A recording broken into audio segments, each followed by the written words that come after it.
Omega ഫേറ്റഡ് mate എന്ന മലയാളം നോവലിൻ്റെ ആദ്യ ഭാഗത്തിലേക്ക് എല്ലാവർക്കും സ്വാഗതം. ഫോഗ് ഹില്ലിൽ ആ രാത്രി പെയ്ത മഴയ്ക്ക് വല്ലാത്തൊരു തണുപ്പായിരുന്നു. ജനലിലൂടെ അടിച്ചുകയറുന്ന കാറ്റിനു പോലും ഒരു മരവിപ്പ്. പുറത്ത് കോടമഞ്ഞ് വീടുകളെ വിഴുങ്ങാൻ നിൽക്കുമ്പോൾ ഫോഗ് ഹിൽ ടൗണിലെ ആ ചെറിയ വാടക മുറിയിൽ സെസ്ര ഉരുകുകയായിരുന്നു. അക്ഷരാർത്ഥത്തിൽ ഉരുകുകയാണ്. അവൻ ബെഡിൽ കിടന്ന് വേദന കൊണ്ട് പുളഞ്ഞു. ശരീരം മുഴുവൻ തീ പിടിച്ചതുപോലെ. അമ്മാ! അറിയാതെ അവൻ്റെ വായയിൽ നിന്ന് ആ വിളിയൊന്ന് പുറത്തു വന്നു. പക്ഷെ അത് കേൾക്കാൻ അവിടെ ആരുമില്ല. ആ ഒറ്റമുറി വീട്ടിൽ അവൻ തനിച്ചാണ്. അമ്മ പോയിട്ട് വർഷങ്ങളായി. അച്ഛൻ ആരാണെന്ന് പോലും അറിയില്ല. അനാഥാലയത്തിൽ നിന്ന് ഇറങ്ങിയ ശേഷം ഇങ്ങനെയൊരു അവസ്ഥ ആദ്യമായിട്ടാണ്. സാധാരണ വരുന്ന വൈറൽ ഫീവറൊന്നുമല്ല ഇതെന്ന് അവന് ഉറപ്പായിരുന്നു. വൈകുന്നേരം കോളേജിൽ നിന്ന് വരുമ്പോൾ ചെറിയൊരു തലവേദന മാത്രമേ ഉണ്ടായിരുന്നുള്ളൂ. ഹോസ്റ്റലിലെ ക്യാൻറ്റീനിൽ നിന്ന് ഫുഡ് കഴിച്ച് റൂമിലെത്തിയതാണ്. പിന്നെ സംഭവിച്ചതൊന്നും അവന് ഓർമ്മയില്ല. പെട്ടെന്നായിരുന്നു ശരീരം ചൂടാകാൻ തുടങ്ങിയത്. അവൻ വിറയ്ക്കുന്ന കൈകൾ കൊണ്ട് നെറ്റിയിൽ തൊട്ടുനോക്കി. കൈകൾ പൊള്ളുന്നതുപോലെ തോന്നി. What is happening to me? അവൻ എഴുന്നേൽക്കാൻ ശ്രമിച്ചു. പക്ഷെ കാലുകൾക്ക് ഒരു ബലവുമില്ല. എല്ലുകൾക്കിടയിൽ നിന്ന് എന്തോ ഒരു വിറയം. ആരോ ഇരുമ്പുദണ്ട് വെച്ച് അടിച്ചതുപോലത്തെ വേദന. അവൻ പല്ലുകൾ കടിച്ചമർത്തി. വേദന സഹിക്കാൻ വയ്യാതെ ബെഡ്ഷീറ്റ് കൈക്കുള്ളിലാക്കി മുറുക്കി പിടിച്ചു. അവൻ്റെ നീളൻ വിരലുകൾ ആ ഷീറ്റിലേക്ക് ആഴ്ന്നിറങ്ങി. God, please make it stop. മുറിയിലെ ഫാൻ ഫുൾ സ്പീഡിൽ കറങ്ങുന്നുണ്ട്. എന്നിട്ടും വിയർപ്പ് കൊണ്ട് അവൻ്റെ ടീഷർട്ട് നനഞ്ഞ് ശരീരത്തോട് ഒട്ടിപ്പിടിച്ചിരുന്നു. ശ്വാസം കിട്ടാത്തതുപോലെ. നെഞ്ചിനുള്ളിൽ നിന്ന് ഒരു തീഗോളം തൊണ്ടയിലേക്ക് കയറി വരുന്നതുപോലെ അവന് തോന്നി. ദാഹം. തൊണ്ട വരളുന്നു. വെള്ളം വേണം. അവൻ എങ്ങനെയൊക്കെയോ കഷ്ടപ്പെട്ട് എഴുന്നേറ്റിരുന്നു. ടേബിളിൽ ഇരിക്കുന്ന ജഗ്ഗിലേക്ക് കൈ നീട്ടി. കൈകൾ വല്ലാതെ വിറയ്ക്കുന്നുണ്ടായിരുന്നു. ജഗ്ഗിൻ്റെ പിടിയിൽ പിടുത്തം കിട്ടിയതും അവൻ്റെ കയ്യിൽ നിന്ന് എന്തോ ഒരു ഷോക്ക് വന്നതുപോലെ. വിരലുകൾ വല്ലാതെ മുറുകി.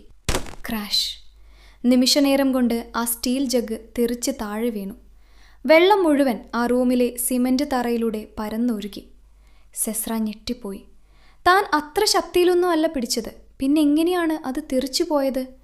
അവന് സ്വന്തം കൈകളിലേക്ക് നോക്കി. സാധാരണ കാണുന്നതിലും ചുവപ്പ് നിറം. നഖങ്ങൾ കുറച്ചുകൂടി നീണ്ടതുപോലെ തോന്നുന്നുണ്ടോ? അതോ പനി കാരണം കണ്ണു മഞ്ഞളിച്ചതാണോ? No no, I'm just hallucinating. പനി കൂടിയതാകും. അവൻ സ്വയം സമാധാനിക്കാൻ ശ്രമിച്ചു. പക്ഷേ അവൻ്റെ ശരീരം അത് സമ്മതിക്കുന്നുണ്ടായിരുന്നില്ല. പെട്ടെന്നാണ് അവന് ആ മണം കിട്ടിയത്. മണ്ണിൻ്റെ മണം. മഴയുടെ മണം. അതൊരു സാധാരണ മണമായിരുന്നില്ല. പുറത്ത് കിലോമീറ്ററുകൾക്കപ്പുറം പെയ്യുന്ന മഴത്തുള്ളികൾ മണ്ണിൽ വീഴുന്ന ശബ്ദം പോലും അവൻ്റെ ചെവിയിൽ മുഴങ്ങാൻ തുടങ്ങി. തൊട്ടടുത്തുള്ള മരത്തിലിരിക്കുന്ന പക്ഷികളുടെ ചിറകടി ശബ്ദം. ദൂരെ എസ്റ്റേറ്റിലൂടെ ഓടുന്ന ജീപ്പിലെ ടയർ ഉരുളുന്ന ശബ്ദം. എല്ലാം കൂടി അവൻ്റെ തലച്ചോറിലേക്ക് ഇരച്ചു കയറി. അവൻ വേദന കൊണ്ട് ചെവി പൊത്തിപ്പിടിച്ചു. തലയ്ക്കുള്ളിൽ 1000 പേർ സംസാരിക്കുന്നത് പോലെ. ചെവി പൊട്ടിപ്പോകുമെന്ന് തോന്നി. സെസ്ര വേച്ചു വേച്ചു വാതിലിൻ്റെ അടുത്തേക്ക് നീങ്ങി. ഈ റൂമിൽ ഇനിയും നിന്നാൽ ശ്വാസം മുട്ടി ചാകും എന്ന് അവന് തോന്നി. പുറത്തിറങ്ങണം. ആ തണുപ്പുള്ള കാറ്റ് കൊള്ളണം. ശരീരം തണുപ്പിക്കണം. I need to go out. I need run. അവൻ്റെ മനസ്സ് പറയുന്നില്ല. ശരീരം അവനെക്കൊണ്ട് പറയിപ്പിക്കുകയാണ്. റൂമിലെ കുടുസായ സ്ഥലം അവനെ ഭ്രാന്ത് പിടിപ്പിച്ചു. ഒരു വന്യമൃഗത്തെ കൂട്ടിലടച്ചാൽ ഉണ്ടാകുന്ന അതേ വെപ്രാളം. അവൻ വാതിൽ തുറന്നു. തണുത്ത കാറ്റ് മുഖത്തടിച്ചപ്പോൾ ചെറിയൊരു ആശ്വാസം തോന്നി. പക്ഷേ അത് മതിയാകുമായിരുന്നില്ല. ആ കാറ്റിൽ കലർന്ന കാടിൻ്റെ ഗന്ധം അവനെ മാടി വിളിക്കുന്നത് പോലെ. ഫോഗ് ഹില്ലിൻ്റെ താഴ്വാരത്തുള്ള ആ റബ്ബർ തോട്ടങ്ങൾ. അവിടേക്ക് ഓടാൻ അവൻ്റെ കാലുകൾ തരിച്ചു. പുറത്ത് നല്ല മഴയാണ്. ആരും കാണില്ല. ആരും അറിയില്ല. ഒന്ന് ഓടിയാൽ മതി, ഈ ചൂടൊന്ന് കുറയാൻ. സെസ്ര ആ മഴയത്തേക്കിറങ്ങി. ചെരുപ്പ് പോലും ഇടാൻ അവൻ മറന്നുപോയിരുന്നു. അല്ലെങ്കിൽ ചെരുപ്പിടാൻ തോന്നാത്ത വിധം അവൻ്റെ കാലുകൾ പ്രകൃതിയെ തൊടാൻ ആഗ്രഹിച്ചു. സിമൻ്റ് തറയിൽ നിന്ന് അവൻ മണ്ണിലേക്ക് ചവിട്ടി.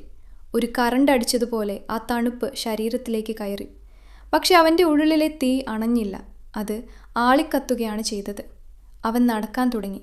നടത്തം പതിയെ ഓട്ടമായി മാറി. എങ്ങോട്ടാണ് പോകുന്നതെന്ന് അവൻ അറിയില്ല. എന്തിനാണ് ഓടുന്നതെന്നും അറിയില്ല.